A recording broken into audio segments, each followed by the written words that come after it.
Ready? All right, 3, 2, 1. My name is Robert Morris. I am Delaney's grandfather. I am 77 years old. I was fortunate to be on the U.S. space program pretty much from its inception, and worked on all three of the major programs in placing a man on the moon.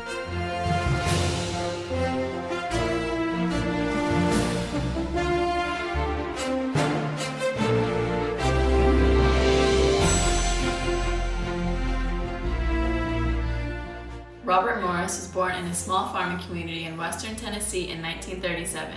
From a young age, a strong work ethic was instilled in him and his 10 siblings. After graduating high school, he decided to join the Air Force and was first stationed in San Antonio, Texas. After touring the world as a pilot in the Air Force, his training and experience enabled him to become involved in the NASA space program in 1959.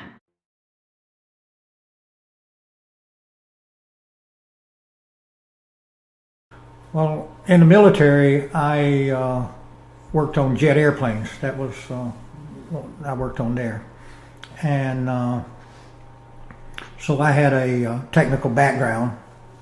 And so when I got out of the Air Force, the company I worked for had just opened up a brand new branch that was taking on the space programs. We'd opened up a brand new campus, and so I got hired on because of my technical background in the Air Force. On October 4th, 1957, Sputnik 1 was successfully launched by the Soviet Union as the world's first artificial satellite.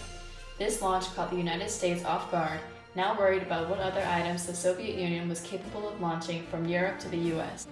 This ushered in a new age of technological and scientific developments that propelled the space race between the United States and the Soviet Union. Shortly after Sputnik 1, Sputnik 2 was launched on November 3rd, carrying an even heavier payload and a dog named Laika. This encouraged the United States to fund another satellite project, the Explorer project, which was successfully launched in January of 1950. More importantly, after the successful launch of Sputnik, Congress passed the National Aeronautics Space Act, which later created NASA and other government agencies focused on astronomic exploration.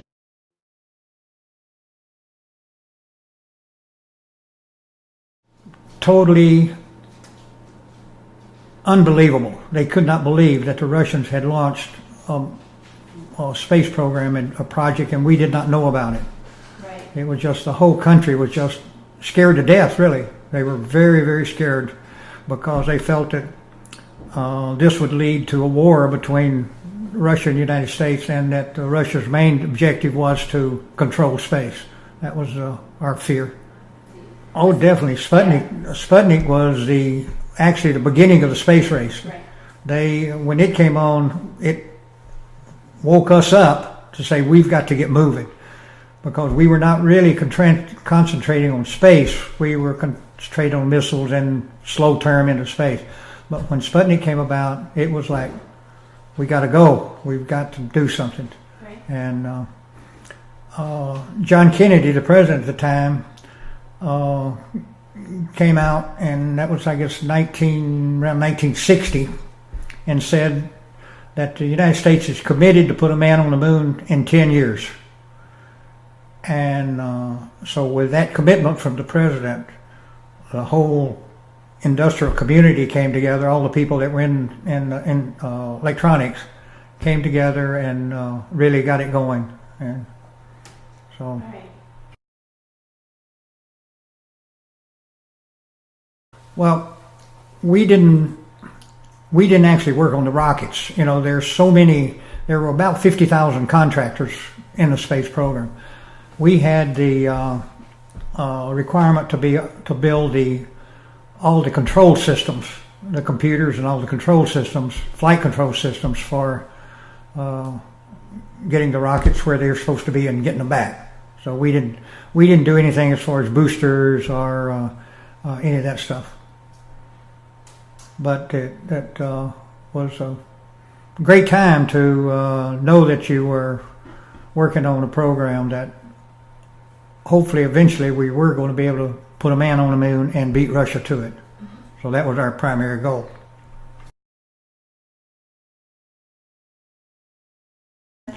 Well, the Russians put out a lot of propaganda.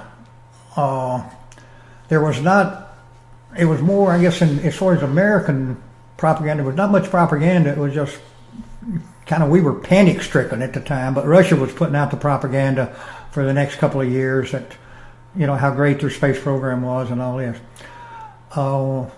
As I said before, well, I didn't say it on tape, but when we started our program, we made total secrecy of our program. The media didn't know anything about it. If you worked on a space program, on anything on the program, of you know, where you were doing boosters, control systems, fuel, whatever it was, you took an oath not to talk about it. It was everybody that was working on it had a top secret program, top secret clearance. We were so strict with everybody that if you were told, don't talk to anybody about your job, not even your family, okay? Because the Russians were just doing everything they could to try to get our information. And I remember when we had a little place across the street from where we worked. There was a little bar, and every afternoon after work, several people would gather to just have a beer and talk. Several people got fired because they talked. Wow. Nothing serious, didn't divulge any secrets or anything, but they were told don't talk. And they found out a little while later that there were, I don't want to call them spies, but there were people that were there to see if people were talking. And so the programs were so top secret, there just wasn't much media or anything about it. I mean, we just couldn't talk about it, you know.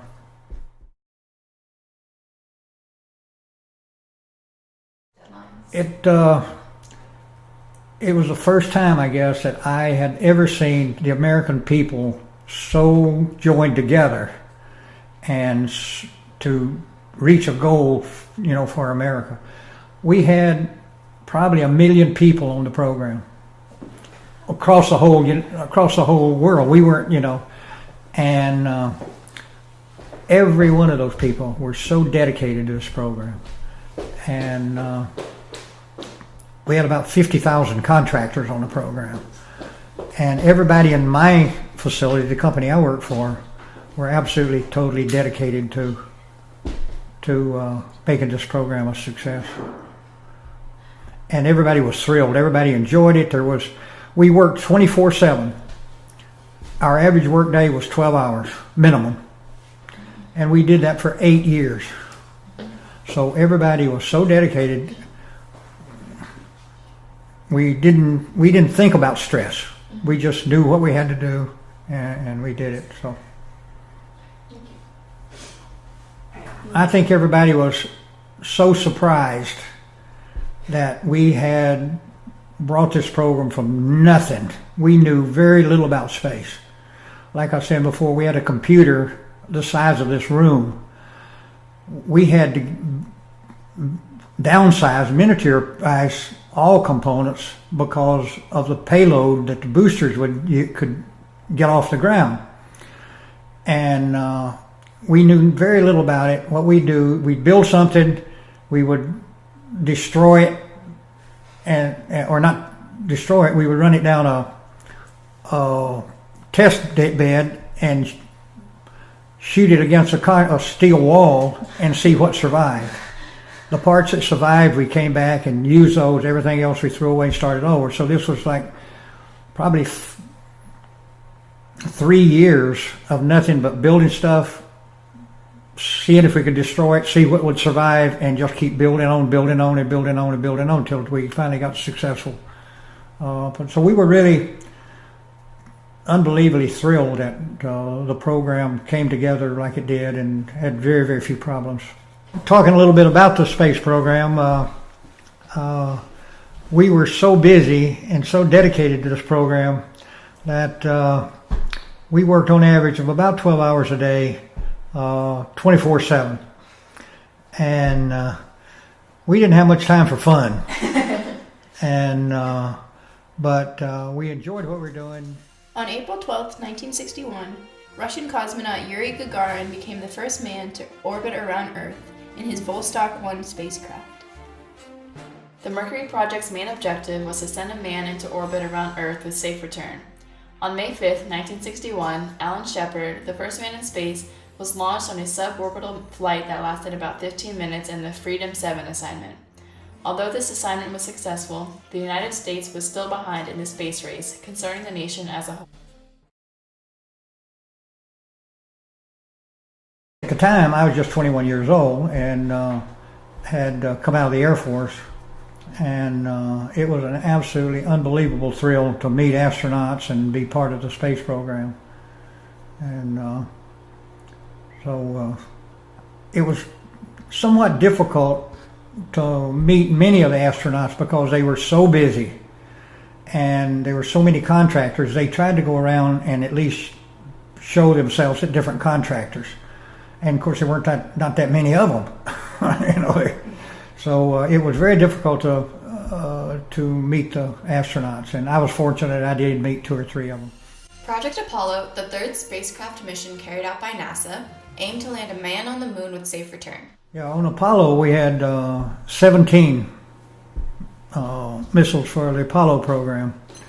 All of them were very successful. Some of them were what we call, or they were two suborbitals and 2 Earth orbit. That meant they went around the Earth. And then the next ones are lunar orbits. And then after the lunar orbit, then we did a lunar landing. Yeah, Apollo 1, that was Colonel White, Gus Grissom, and let's see, who was the third one? What caused the accident is that was just it was just a training mission on the site. There was no point. There was no plan to lift them off or go into space or anything with them. They were just doing a training mission on the pad. And at that time, the atmosphere in the cabin was pure oxygen. That was so they had a short circuit in one of the wires in the cabin, and it ignited the oxygen and blew the whole thing up, and it killed him within about 5 seconds. Wow. All 3 of them, and that was probably the most devastating thing that any of us had on the space program. Now later on we did lose someone on the shuttle. We lost the shuttle crew, which later in the program, but at that time that was the most devastating thing that happened to us. Yeah, I mean, I think almost every American that had anything to do with the program probably cried. And but we knew we had to go on, and so we went on, and but it was an absolutely devastating accident for us. After more than 10 years of spaceflight research, development, and testing, the first successful moon landing occurred on July 24, 1969 at 8 p.m. Launched from Merritt Island, Florida, this would mark the Apollo project's 5th manned mission, and the first to reach the moon's surface successfully. The famous one was Apollo 11, because that was one that Neil Armstrong and Buzz Aldrin were on and stepped foot out on the moon. And Collins was the commander of the re-entry module, so he never got to he never got to go down to the moon. Armstrong and Aldrin landed on the moon about 10:30 in the morning. Armstrong stepped out on the moon about 11 o'clock, something like that, in that time frame. And then Aldrin followed him by about 15 minutes. And they stayed on the moon for 2.5 hours and then got in the liftoff module and came back to Earth. Neil Armstrong stepped off onto the moon. I was at work that morning, and we knew it. We all knew it was coming because we had TVs in our facility and everything. We knew it was coming, so we all watched around it. But to see it in live time and to realize that how much work we've put in over the last 8 or so, 9 years, and to see it actually happen live, it just, there's nothing you can say. It's just unbelievable. And all the employees, I'd say probably 95% of us were crying. We were so overjoyed. And to realize that we had achieved a goal that the president had set 10 years before, 9 years before to be exact, and to realize that we had accomplished this and we had beaten the Russians to the moon. And so it's just unbelievable to realize that you're a part of that, and what a thrill and for American and all the American people.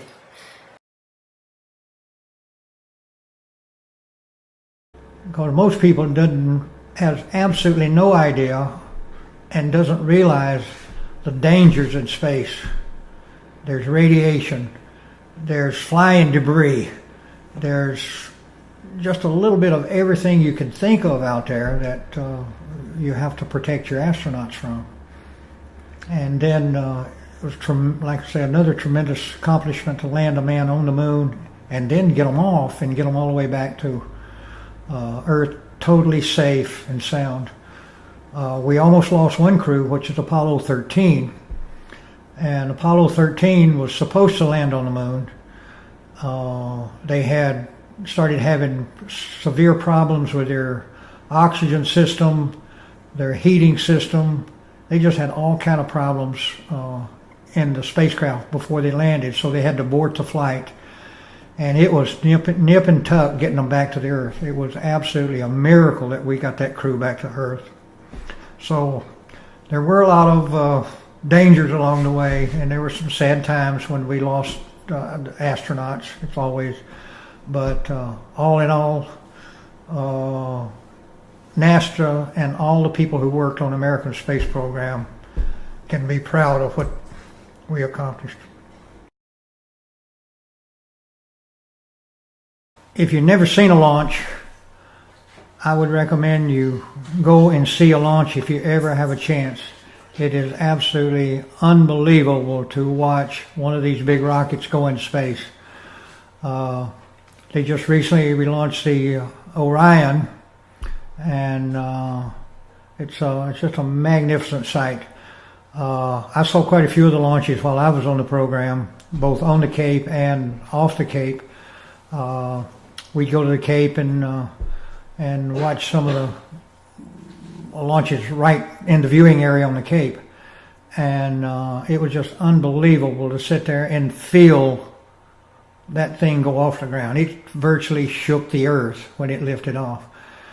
And all along the causeway to the Cape, it'd be just for miles and miles and miles of people and cars lined up.